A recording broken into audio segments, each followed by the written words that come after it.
All right. Hey, good evening, everybody. I'm Chris Pradle. I'm Executive Director of Community Homeworks. We are so glad you're here with us tonight for our Gingerbread House Making 101. This is the first of two-part series that we're offering. So I want to start off a little bit by explaining Community Homeworks for those of you who aren't familiar with our organization. Community Homeworks is a local nonprofit organization based here in Kalamazoo, and we do really two main focus items. We provide critical home repairs in homes here in our area for people who have health or safety issues with their home. We also provide empowering education, so it's perfectly in fitting here that we're showing you the tips and tricks of creating your own gingerbread house. So that's what we offer here in the community to income eligible homeowners. It is so vitally important that we have the support that we do from so many people. Maybe a number of you who are watching tonight have helped us out over the years, but we use that funding to help our homeowners. And this time of year, especially as we're entering the cold months, we do a lot of work to try to keep people warm in their homes. So next thing I want to just explain here is our launch of our first annual Gingerbread House contest that we'll have here in Kalamazoo. And so this is meant as the first event, virtual event, to kick it off for us this year. It'll be entirely virtual this year. We have two Gingerbread House 101 events that we'll have offered November 11th and November 18th. And so tonight's part one of that, and you'll want to join us here for our next part next week. And then you'll be able to watch those after the fact. If you miss it or want to go back and watch them again, you can go back to our Facebook or our YouTube to watch those at any point. But that is just the beginning of the series of events that we're offering. So as you're starting to gather with family and friends over the holidays, the week of Thanksgiving on November 24th, we will be launching the contest virtually. And so there's three different ways that you'll be able to submit your gingerbread entries. You can do it on social media, and we'll have a hashtag posted on our site that you can use there.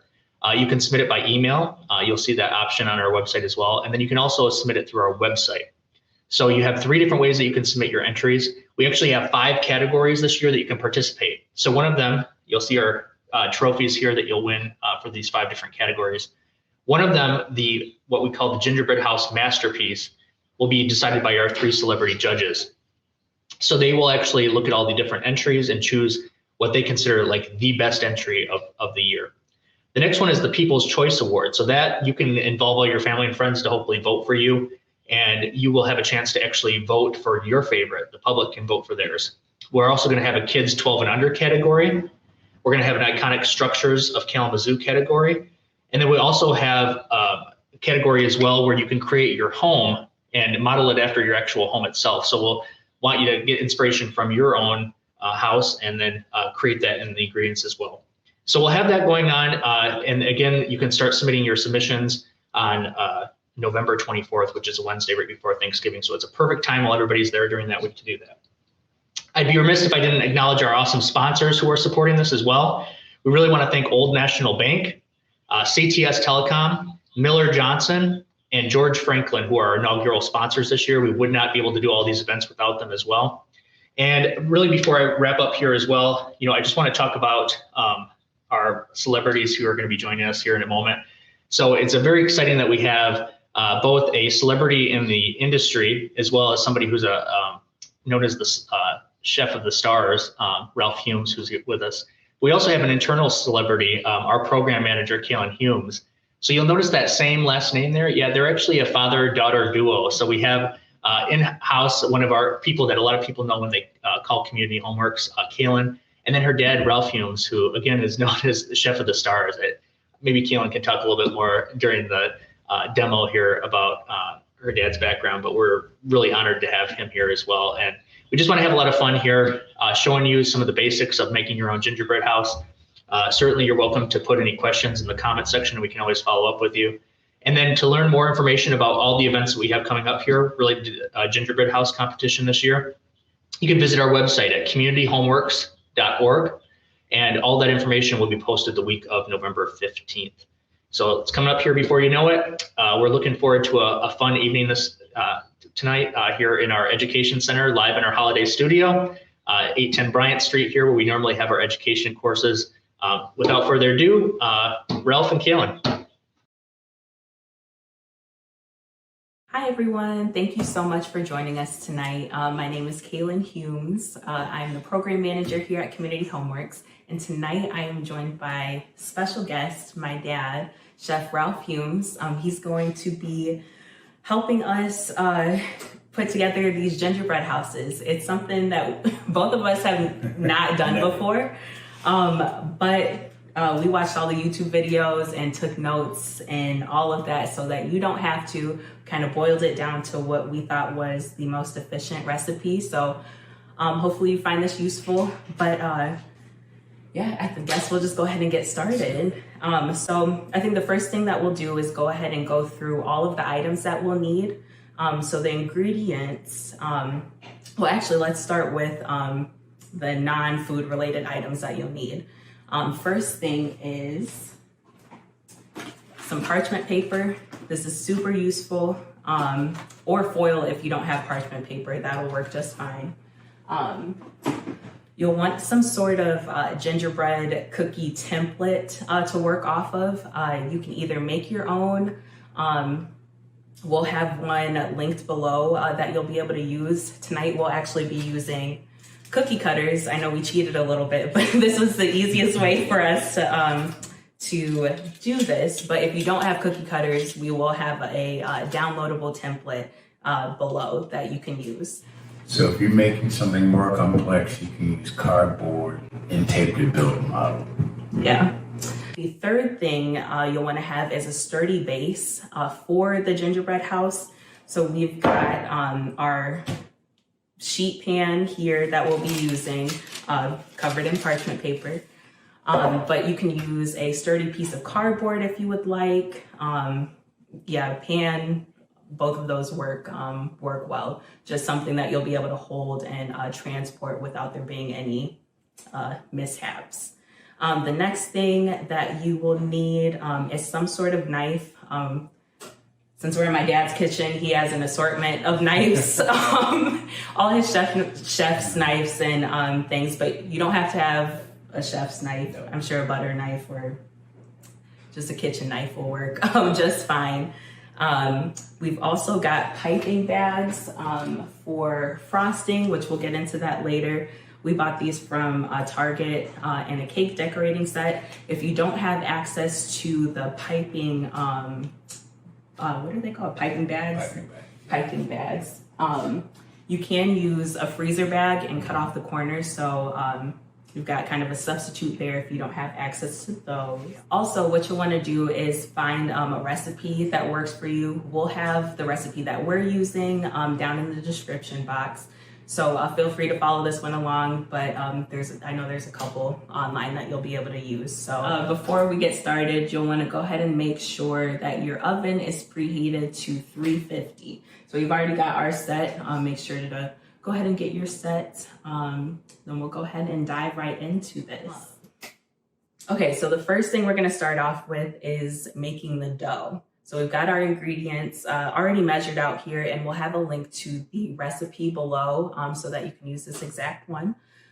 So we're starting off with 6 cups of all-purpose flour. You might need a little bit more once we get into like kneading the dough, but we'll go over that once we get there. You'll need a ½ teaspoon of baking powder, 4 teaspoons of ground ginger, 4 teaspoons of ground cinnamon, a ½ teaspoon of ground cloves or allspice works. We're using cloves tonight, and a ½ teaspoon of salt. One thing I forgot to mention was when you're working with your dry ingredients, you want to make sure that they're sifted. Why is it important to sift your dry ingredients? It gets all the clumps out and it totally makes sure that everything is mixed properly. So once our dry ingredients are all whisked or sifted together, we're going to go ahead and set these to the side and focus on our wet ingredients. So we're using a mixer tonight. We're going to go ahead and hop over there and mix that. So come along with us. Butter. You ready? Yep. So 3/4 of a cup of butter, and make sure it's softened. And sugar. And 1.5 cups of packed light brown sugar. I'm going to mix these a little bit first. Okay.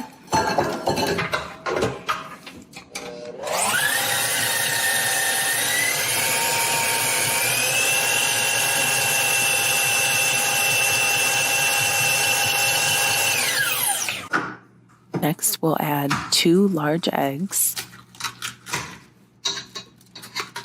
We'll just do the second egg.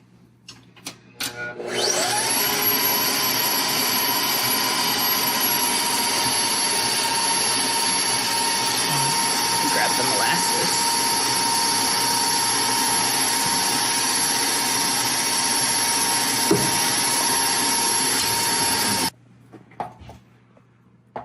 And lastly, we'll add 1 cup of dark molasses.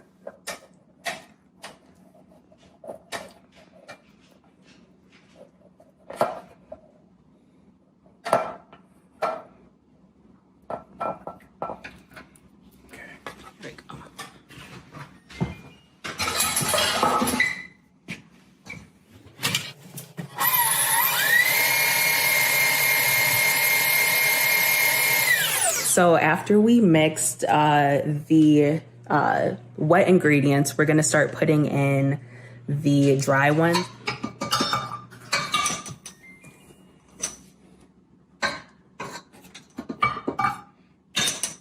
Is it, how many, is it 6? Yeah, yep. So I'm gonna do 3 and 3. Okay.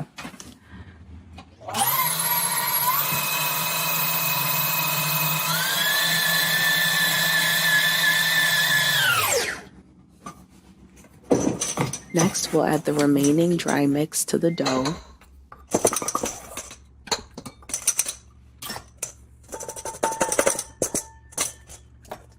And we're gonna mix that until it's all blended together, but it's not gonna be a smooth texture. Just make sure all the ingredients are well blended.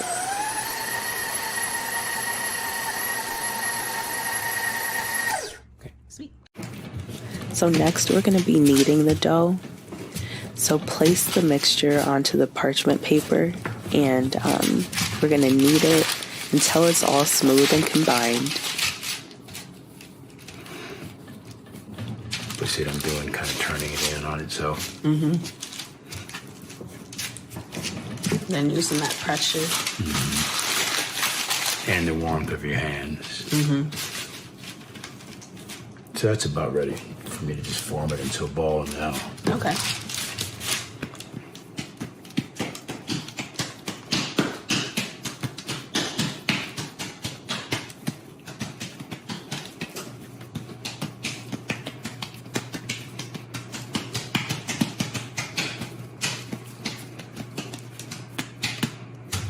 Beautiful.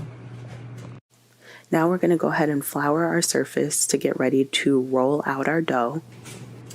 All right, so next what we're going to do is we're going to get into the rolling out of our dough and cutting our pieces. We floured our surface so that it doesn't stick. And then flour the pin a little bit. Okay, so we'll flour that rolling pin too. And then we'll start rolling it out. You want to talk a little bit about like the best techniques for rolling out? Like work from the middle. Out. Right? Okay. And you're just gonna make a giant circle. Okay.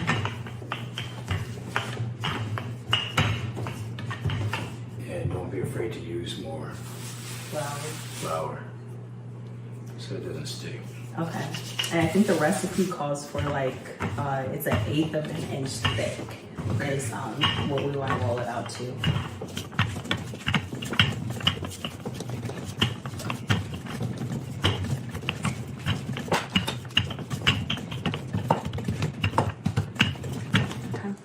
So after we rolled out all of our cookie dough, what we're gonna do is start cutting out our pieces. So since we've got the cutters, we're going to space it out like so. But if you have like cardboard shapes that you're using, you can lay them out on this surface and then use a knife in order to trace out the shape. So, but again, since we've got our cookie cutters, we're going to go ahead and press down.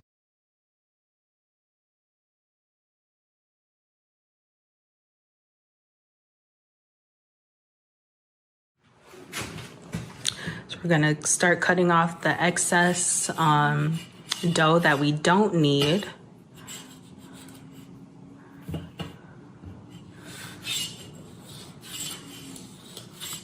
And you want to be really careful so that you still keep the shape of the house. If you notice that your cookie dough is starting to stick to your spatula, go ahead and grab some of that flour that we've got on the side and just dust your spatula so that it won't stick anymore.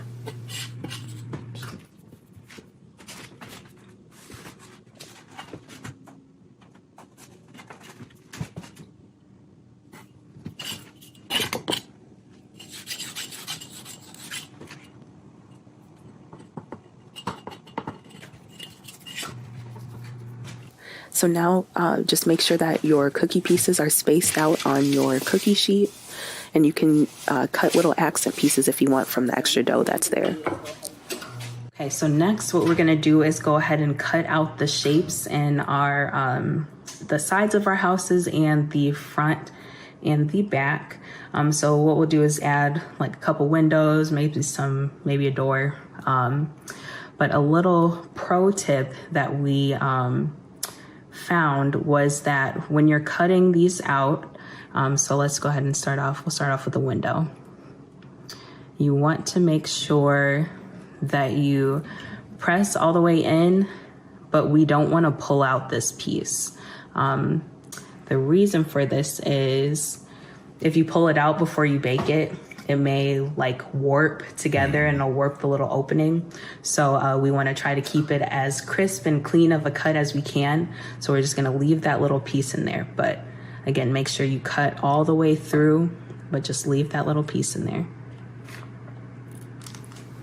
So I did make a little mistake here. I started cutting the window pieces out of the roof of the house instead of the side of the house, but no worries. Gingerbread houses are super forgiving.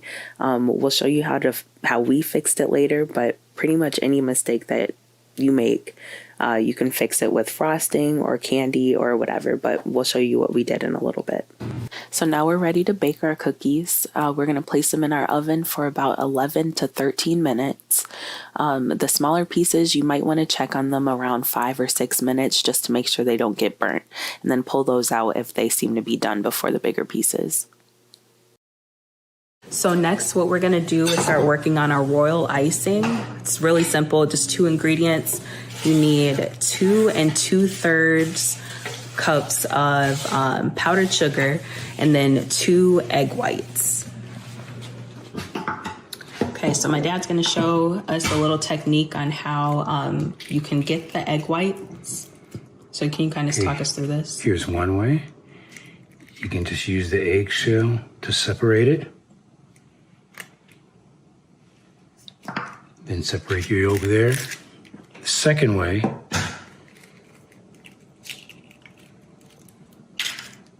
is you can just let it run through your finger.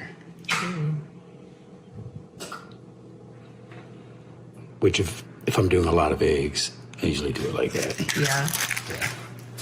Well, I'll definitely be doing it with the eggshells, 'cause that's a little messy for me.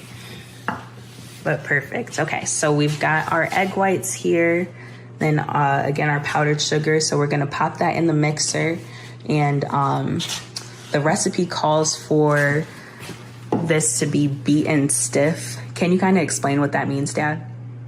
Stiff just means that your peaks, it calls for stiff peaks. So they're just gonna stay when you dip your spoon in there. Yeah. The peak is gonna stay. Gotcha. So it's not runny or anything. Right. Sweet. So what the recipe calls for is half of the powdered sugar and the 2 egg whites. We're going to be mixing those together first until smooth, and then we'll add the rest of it in later. The rest of the powdered sugar.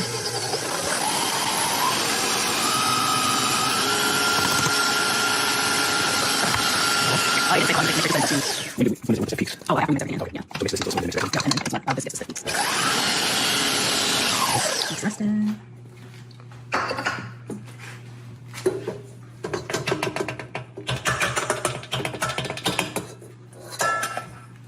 Okay.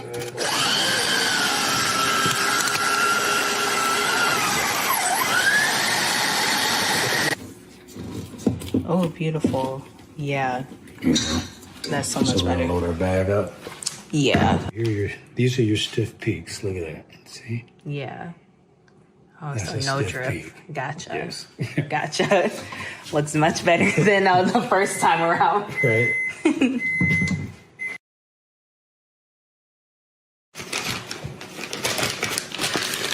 I want to cut this so it doesn't get too. I'm gonna use this one, I guess. Okay.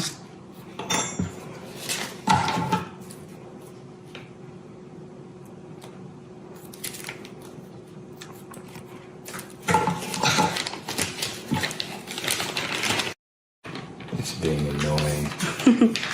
Oh, do you want me to hold the other side? Yeah, this is gonna be messy. There we go. Try to contain as much as I can. Yeah. You good for a second? Yep. Okay.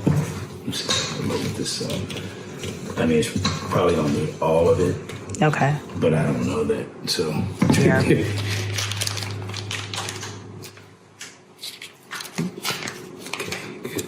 Yeah. We just kind of press it down. Mm-hmm. Gotcha. If we need this, we'll come back to it. Okay. So once you've got your dough in your bag, you want to like press it until it gets to the corner where either you cut your opening, or if you've got a little like metal insert in there, you just want to press it until it gets to the corner. And also I wanted to mention, with the leftover frosting that you have, make sure to put a damp towel over the bowl so that your frosting doesn't dry out.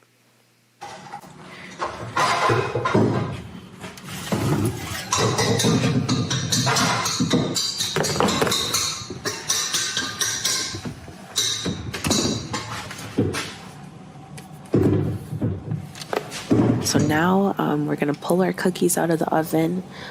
We're not going to let them cool down completely because we need to cut or remove our cutout pieces.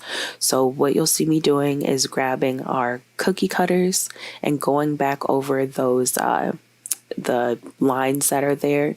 We're going to press the cookie cutter in and then actually remove the pieces this time.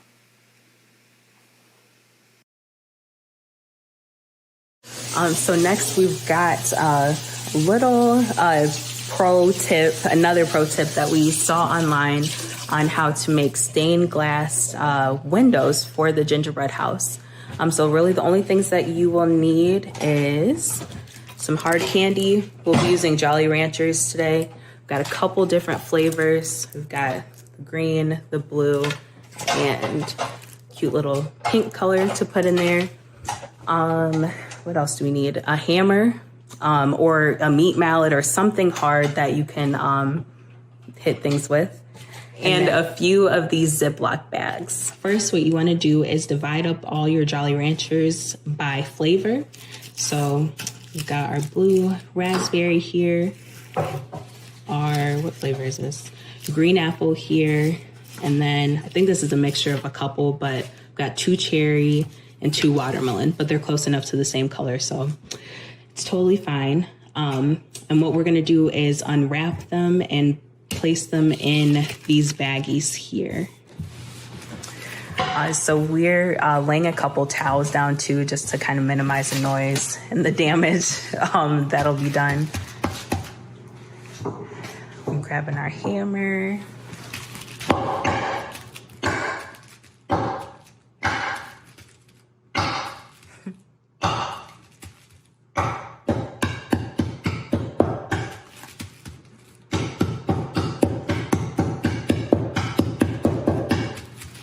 All right, let's see what that looks like. Oh, perfect. Maybe too much, huh? No, that's actually perfect. Is it? Yeah, it's enough little pieces in there. So we'll do that for all of the flavors.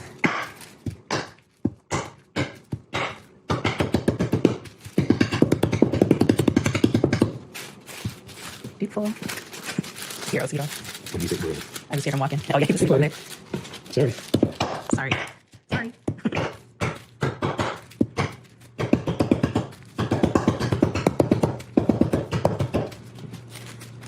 Sweet.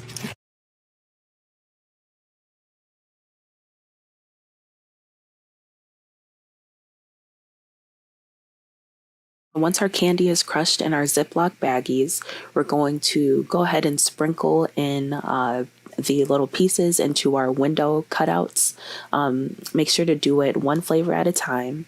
I just found that it melts a little bit better together if you've kind of got it divided up into sections within the little window cutout. So you'll see me doing that here.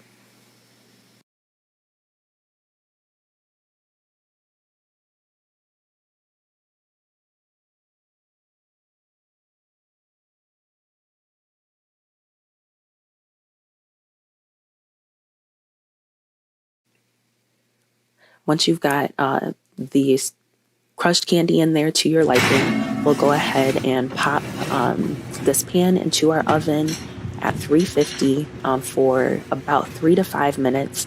Definitely check it after 3 minutes just to make sure everything's melting together smoothly. So once it's done, it should look something like this. The candy should be completely melted and create kind of a beautiful stained glass effect. You'll want to make sure that before you remove it from the pan, make sure that the cookie and the candy is cooled down completely. You don't want it to still be sticking to the pan. And also, don't mind if the candy starts to bubble a little bit when you pull it out. That's totally fine. It'll settle once it's completely cooled. All right, so now we've just finished the stained glass windows for our houses. So one step that we forgot to mention was in order to get the sides even, you want to take what's this called? Like a grater. A grater. Take a grater and grate this. Is that the verb, grate? Yes. Okay, so grate the sides so that you've got real even sides here that you're working with. Just as they bake, the cookies will expand a little bit. So again, we just want to make sure that we're working with smooth sides.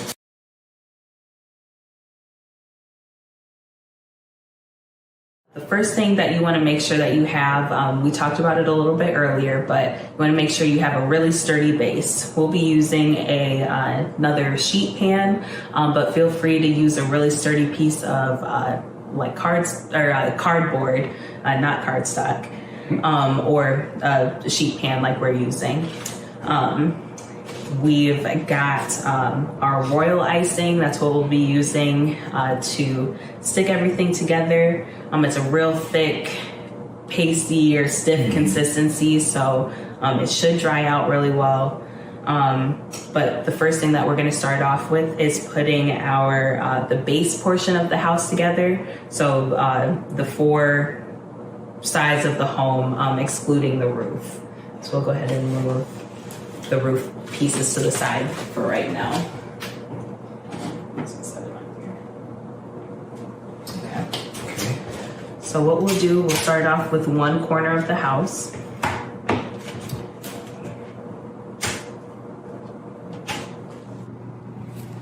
Okay. So we've got our, what they call it, like a pipeline of frosting here.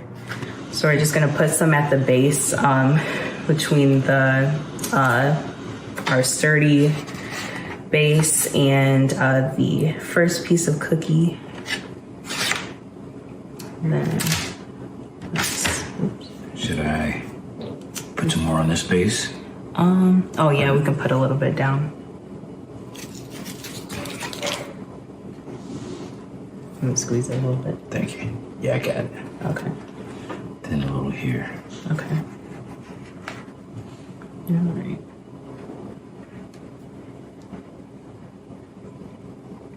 You might need to hold it just to press it in for a few seconds.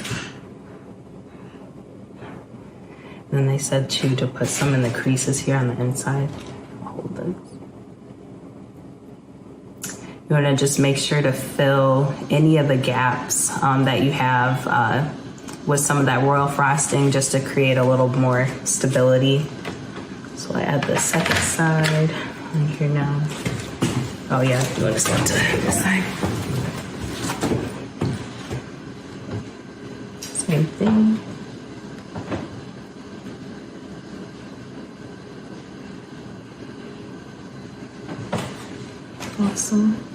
Makes sense to put some on the outsides too.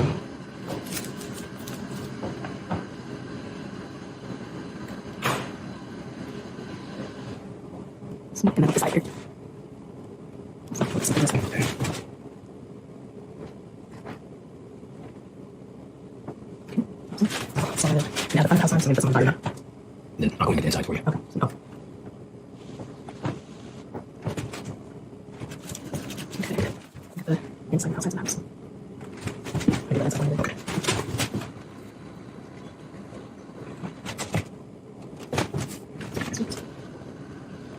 Beautiful. Oh, awesome.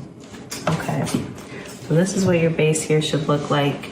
You can see we've got it on all 4 sides on the inside here, just to cover any of those gaps that might be there and create that really strong, sturdy base. And then we put it here too, between the bottom of our bottom and the house. Now we're going to place our house to the side and let it set for at least an hour. You can check it within that time just in case it dries a little bit faster, but just set it aside until that icing sets completely. So as you can see, we made a little oopsie here. I tried to cut the windows out on the roof. But as you'll see in next episode, we'll be able to cover this up pretty easily. Like I mentioned before, gingerbread houses are really forgiving. So pretty much any mistake that you make, you can clean it up with something. So we're gonna go ahead and add some of the royal icing here on the sides of the roof. And then on the sides of the house after that.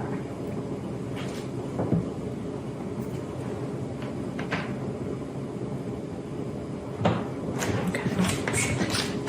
Let's do one side at a time. We'll lay this out.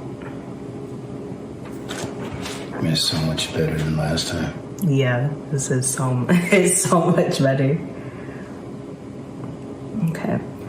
Maybe should have put some there. 33.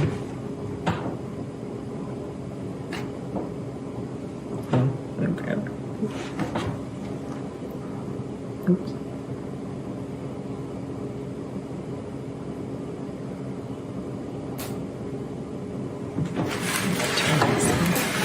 You can see. Get this thing back here.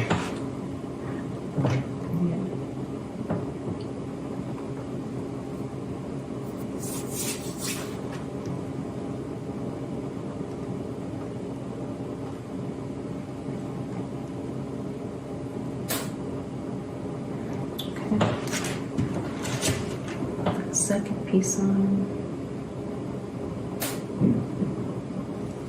One down the middle. Yeah. We might have to put a little extra too because some of the gaps are a little thick.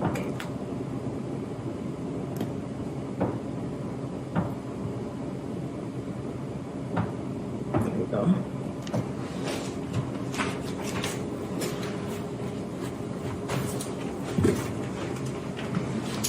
Put some on the front there too. So now we're just gonna go in and fill any gaps that are there.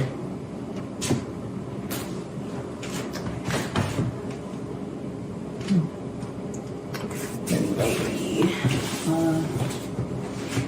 one of these glasses might want to kind of hold it up. Yeah. Sweet.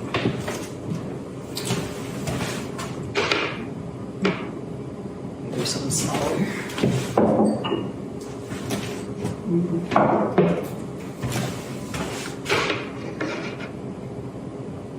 Okay.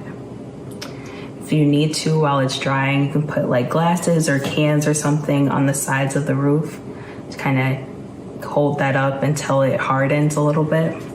So we'll go ahead and let that sit for a second, and then we will come back. All right. right, so we're just about to wrap up, but this is what your house should look like for right now. We're gonna let it sit for at least an hour so that royal icing can really harden, and when we get into the decorating next week, we'll have a real sturdy house that we're working with. Okay, everyone. Well, thank you for joining us for the first episode of our gingerbread workshops. So join us next week. We'll be talking about decorating. We'll do some frosting 101, kind of how to color your frosting, what candies to use, all of that fun stuff. We'll see you. We'll see you next week. Thanks for joining us. Again, this is my dad, so he'll be back next week too. But yeah, thank you.